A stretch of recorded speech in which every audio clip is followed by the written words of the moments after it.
Hello, everyone. Sorry it's been such a long trek in between chapters. I was very busy this weekend, so I did not get to it. I also had a horrible migraine yesterday. So, let's get started with Chapter 8, The Potions Master. There, look. Where? Next to the tall kid with red hair, wearing the glasses. Did you see his face? Did you see his scar? Whispers followed Harry from the moment he left his dormitory next day. People queuing outside classrooms stood on tiptoe to get a look at him, or doubled back to pass him in the corridors again, staring. Harry wished they wouldn't, because he was trying to concentrate on finding his way to classes. There were 142 staircases at Hogwarts, wide, sweeping ones, narrow, rickety ones, some that led somewhere different on Friday, some with vanishing steps halfway up that you had to remember to jump. Then there were doors that wouldn't open unless you asked politely or tickled them in exactly the right spot, and doors that weren't really doors at all, but solid walls just pretending. It was also very hard to remember where anything was, because it all seemed to move around a lot. The people in the portraits kept going to visit each other, and Harry was sure the coats of armor could walk. The ghost didn't help either. It was always a nasty shock when one of them glided suddenly through a door you were trying to open. Nearly Headless Nick was always happy to point new Gryffindors in the right direction, but Peeves the Poltergeist was worth 2 locked doors and a trick staircase if you met him when you were late for class.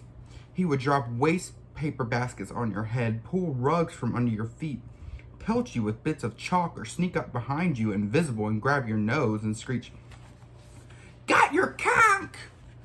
Even worse than Peeves, if that was possible, was the caretaker Argus Filch. Harry and Ron managed to get on the wrong side of him on the very first morning. Filch found them trying to force their way through a door which, unluckily, turned out to be the entrance to the out-of-bounds corridor on the 3rd floor. He wouldn't believe they were lost, was sure they were trying to break into it on purpose, and was threatening to lock them in the dungeons when they were rescued by Professor Quirrell, who was passing. Filch owned a cat called Mrs. Norris, a scrawny, dust-colored creature with bulging, lamp-like eyes just like Filch's. She patrolled the corridors alone. Break a rule in front of her, put just one toe out of line, and she'd whisk off for Filch, who'd appear wheezing 2 seconds later. Filch knew the secret passageways of the school better than anyone, except perhaps the Weasley twins, and could pop up as suddenly as any of the ghosts. The students all hated him, and it was their dearest ambition of many to give Mrs. Norris a good kick. And then, once you had managed to find them, there were the lessons themselves. There was a lot more to magic, as Harry quickly found out, than waving your wand and saying a few funny words. They had to study the night skies through their telescopes every Wednesday at midnight, and learn the names of different stars and movements of the planets. 3 times a week they went out to the greenhouses behind the castle to study herbology, with a dumpy little witch called Professor Sprout, where they learnt how to take care of all the strange plants and fungi and found out what they were used to. Easily the most boring lesson was History of Magic, which was the only class taught by a ghost. Professor Binns had been very old indeed when he had fallen asleep in front of the staff room fire and got up next morning to teach, leaving his body behind him. Binns droned on and on while they scribbled down names and dates and got Emmerich the Evil and Uric the Oddball mixed up. Professor Flitwick, the charms teacher, was a tiny little wizard who had to stand on a pile of books to see over his desk. At the start of their first lesson, he took the register, and when he reached Harry's name, he gave an excited squeak and toppled out of sight. Professor McGonagall was again different. Harry had been quite right to think she wasn't a teacher to cross. Strict and clever, she gave them a talking to the moment they sat down in her first class. Transfiguration is some of the most complex and dangerous magic you will learn at Hogwarts, she said. Anyone messing around in my class will leave and not come back. You have been warned. She changed her desk into a pig and back again. They were all very impressed and couldn't wait to get started. but soon realized they weren't going to be changing their furniture into animals for a long time. After making a lot of complicated notes, they were each given a match and started trying to turn it into a needle. By the end of the lesson, only Hermione Granger had managed to make any difference in her match. Professor McGonagall showed the class how it had gone all silver and pointy and gave Hermione a rare smile. The class everyone had really been looking forward to was Defense Against the Dark Arts. But Quirrell's lessons turned out to be a bit of a joke. His classroom smelled strongly of garlic, which everyone said was to ward off vampires he had met in Romania, and was afraid he would be coming back to get him one of these days. His turban, he told them, had been given to him by an African prince as a thank you for getting rid of a troublesome zombie. But they weren't sure they believed the story.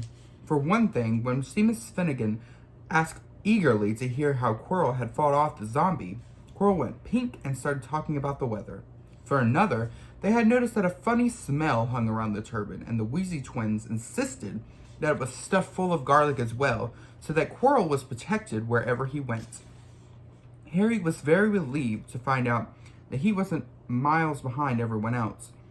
Lots of people had come from Muggle families, and like him, hadn't had any idea they were witches and wizards. There was so much to learn that even people like Ron didn't have much of a head start. Friday was an important day for Harry and Ron. They had finally managed to find their way down to the Great Hall for breakfast without getting lost. "What have we got today?" Harry asked Ron as he poured sugar on his porridge. "Double potions with the Slytherins," said Ron. "Snape's head of Slytherin House. They say he favors them. We'll be able to see if that's true." "Wish McGonagall favored us," said Harry. Professor McGonagall was head of Gryffindor House, but it hadn't stopped her from giving them a huge pile of homework the day before. Just then, the post arrived. Harry got used to this by now, but it had given him a bit of a shock on the first morning when about 100 owls had suddenly streamed into the Great Hall during breakfast, circling the tables until they saw their honors and dropping letters and packages onto their laps. Hedwig hadn't brought Harry anything so far. She sometimes flew in to nibble his ear and have a bit of toast before going off to sleep in the owlery with the other school owls. This morning, however, she fluttered down between the marmalade and the sugar bowl and dropped a note onto Harry's plate. Harry tore it open at once. "Dear Harry," it said with a very untidy scrawl, "I know you get Friday afternoons off, so would you like to come and have a cup of tea with me around 3? I want to hear all about your first week. Send us an answer back with Hedwig. Hagrid." Harry borrowed Ron's quill, scribbled, "Yes, please. See you later," on the back of the note and sent Hedwig off again. It was lucky that Harry had tea with Hagrid to look forward to, because the potion lesson turned out to be the worst thing that had happened to him so far. After the start of term banquets, Harry had gotten the idea that Professor Snape disliked him. By the end of the first potions lesson, he knew he'd been wrong. Snape didn't dislike Harry. He hated him. Potions lessons took place down in one of the dungeons. It was colder here than up in the main castle and would have been quite creepy enough without the pickled animals floating in glass jars all around the walls. Snape, like Flitwick, started the class by taking the register, and like Flitwick, paused at Harry's name. "Ah, yes," he said softly. "Harry Potter, our new celebrity." Draco Malfoy and his friends Crabbe and Goyle sniggered. Behind their hands, Snape finished calling the names and looked up at the class. His eyes were black like Hagrid's, but they had none of Hagrid's warmth. They were cold and empty and made you think of dark tunnels. "You are here to learn the subtle science and exact art of potion making," he began. He spoke in barely more than a whisper, but they caught every word. Like Professor McGonagall, Snape had the gift of keeping a class silent without effort. "As there is very foolish wand waving in here, many of you will hardly believe this is magic. I do not expect you will really understand the beauty of a softly simmering cauldron, with its shimmering fumes, the delicate power of liquids that creep through human veins, bewitching the mind, ensnaring the senses. I could teach you how to bottle fame, brew glory, and even stop death. If you aren't as big a bunch of dunderheads as I usually have to teach." More silence followed this little speech. Harry and Ron exchanged looks with raised eyebrows. Hermione Granger was on the edge of her seat and looked desperate to start proving that she wasn't a dunderhead. "Potter," said Snape suddenly, "what would I get if I added powdered root of asphodel to an infusion of wormwood?" Powdered root of what to an infusion of what? Harry glanced at Ron, who looked as stumped as he was. Hermione's hand had shot up into the air. "I don't know, sir," said Harry. Snape's lips curled into a sneer. "Tut, tut. Fame clearly isn't everything." He ignored Hermione's hand. "Let's try again, Potter. Where would you look if I told you to find me a bezoar?" Hermione stretched her hand as high into the air as it would go without her leaving her seat. But Harry didn't have the faintest idea what a bezoar was. He tried not to look at Malfoy, Crabbe, and Goyle, who were shaking with laughter. "I don't know, sir." "Thought you wouldn't open a book before coming, Potter?" Harry forced himself to keep looking straight into those cold eyes. He had looked through the books at the Dursleys, but did Snape expect him to remember everything in 1,000 Magical Herbs and Fungi? Snape was still ignoring Hermione's quivering hand.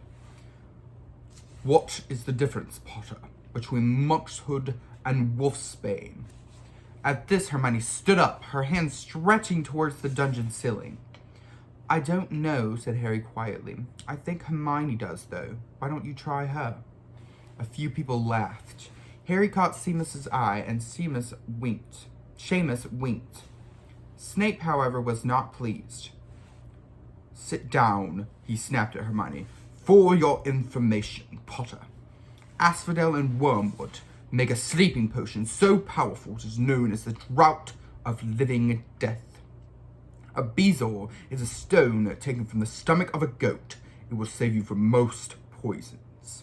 And as for monkshood and wolfsbane, they are the same plant, which also goes by the name aconite. Well, why aren't you all copying that down?" There was a sudden rummaging for quills and parchment. Over the noise, Snape said, "And a point will be taken from Gryffindor House for your cheek, Potter." Things didn't improve for the Gryffindors as the potion lesson continued. Snape put them all into pairs and set them into mixing up a simple potion to cure boils. He swept around in his long black cloak, watching them weighing dried nettles and crushed snake fangs, criticizing almost everyone except Malfoy, who he seemed to like. He was just telling everyone to look at the perfect way Malfoy had stewed his horned slugs when a cloud of acid green smoke and a loud hissing filled the dungeon.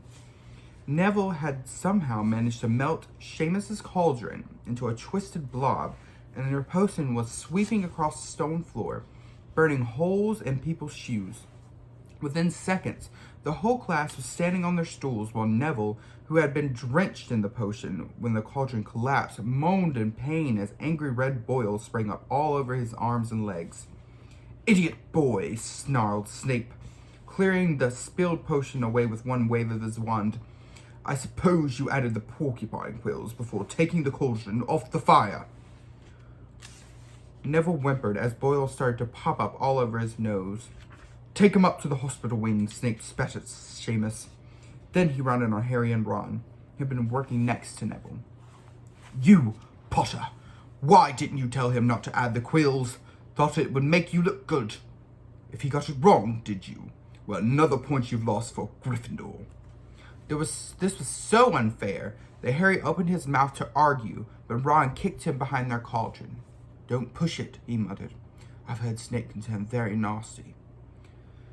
As they climbed the steps out of the dungeon an hour later, Harry's mind was racing and his spirits were low. He lost 2 points from Gryffindor in his very first week. Why did Snape hate him so much?